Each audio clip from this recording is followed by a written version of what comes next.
Users, prepare for more changes. The social media platform will now allow you to hide replies to tweets. Twitter says it's part of efforts to make communicating on the platform safer and more comfortable. Let's get your reaction to the changes. I'm joined by social analyst Tessa Dooms. Tessa, thanks so much for your time. Hi, thank you, Annalie. Right, so I'm reading tweets on Twitter all the time, but I very rarely post my own tweets, and therefore replies is not something I have to interact with daily. So explain to us what exactly is changing and what's going to be the new way forward. Right, so if you think about Twitter vis-a-vis Facebook or Instagram and other kinds of platforms, one of the big things when Twitter started was the ability to curate your experience. So people who were overwhelmed by the idea that you were just going to have like all of these different people realized that things like hashtags, things like the trends, even who you could follow and how selective you could be, meant that people could have different Twitter experiences. So we've heard about things like entrepreneurship Twitter or black Twitter or ratchet Twitter or soapy's Twitter, whatever. But that means that you can curate your experience better. What's happened in the last few years with the rise of things like influencers and more marketing on these spaces is there's been a demand for reach. So as a Twitter user who's trying to use the platform to grow an audience, and in competition with like an Instagram, for instance, trying to get more people to see me meant that Twitter has kind of augmented things so that more people can see. What this in turn has meant more people can reply. Okay. And that's people that are not necessarily interested in the same things that you are, that are not necessarily there for the same reasons. They might be trying to subvert your conversation. And so things get a little bit muddied and messy. And so in the middle of a conversation around Jacob Zuma, all of a sudden those people find themselves looking at something from a Forex ad or somebody who's trying to talk about something completely unrelated. But because they could find you with greater ease, they now have the ability to kind of distract what you're trying to say. So how is that hiding going to logically work?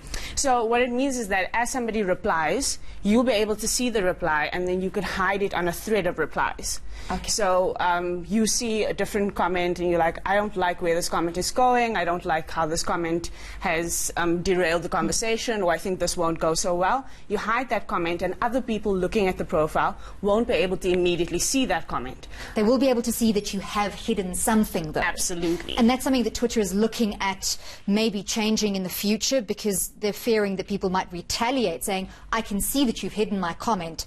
Now there's some kind of other action I can take to once again subvert your conversation. Yeah, it's actually part of the current move, is that I can immediately see that you've hidden something and I can choose to unhide it in the way I see it as an individual user.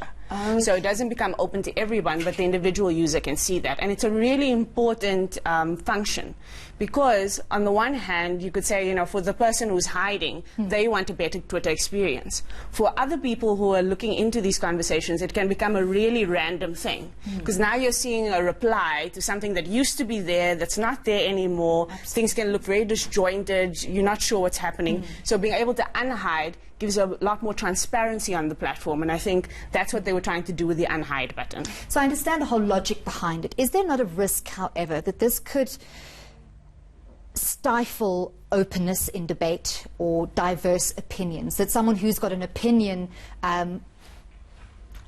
opposed to yours, you can just hide them? It's quite easy. You don't have to face the debate. You can just hide opposing views. Absolutely, and Twitter already started this trend when they introduced something like the mute button, for example. So now you don't even have to block people, but you can actually mute them and make sure that you don't get as much of things that you don't like or things that are opposing. And that, on the one hand, is great, but it can also be very disingenuous. This is especially true for people who have big followings, or for brands, or for politicians. People who are looked at as kind of centers of social discourse and social conversation, is that it gives them some kind of ability to augment conversations and to manipulate conversations.